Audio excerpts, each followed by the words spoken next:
as if a demolition team set off when you see the old demolitions of these old buildings. It looks like one of those scenes of an old building being purposely dynamited and blown up. Anybody who's ever watched a building being demolished on purpose knows that if you're going to do this, you have to get at the under-infrastructure of a building and bring it down. The way the structure is collapsing, this was the result of something that was planned. It's not accidental that the first tower just happened to collapse and then the second tower just happened to collapse in exactly the same way.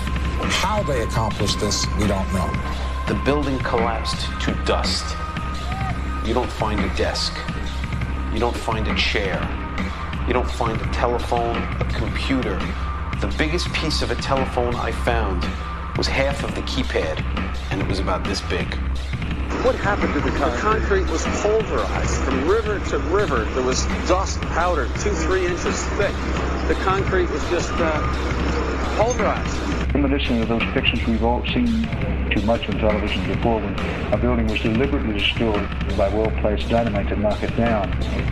If they had detonated, they were planned to take down a building. Boom, boom, boom, boom, boom. I heard a second explosion. There was a heavy-duty explosion. Then there was some secondary explosions and then subsequent collapses. An explosion blew and it knocked everybody over. To me, it sounded like an explosion. It sounded like gunfire. Bang, bang, bang, bang, bang. And then all of a sudden, 3 big explosions. We heard a big explosion coming down. And then the entire top of the building just blew up. We saw some kind of explosion. By the force of the explosions. Big explosion. Blew us back into the 8th floor. Then we get to the lobby. There's this big explosion. The lobby looked as though a bomb had exploded there. A huge explosion now raining debris. It's been a huge explosion. Huge explosion that we all heard and felt. We just witnessed some kind of follow-up explosion. We heard a very loud blast explosion. The secondary explosion at Tower 1 camp. That is another bomb going off. He thinks that there were actually devices that were planted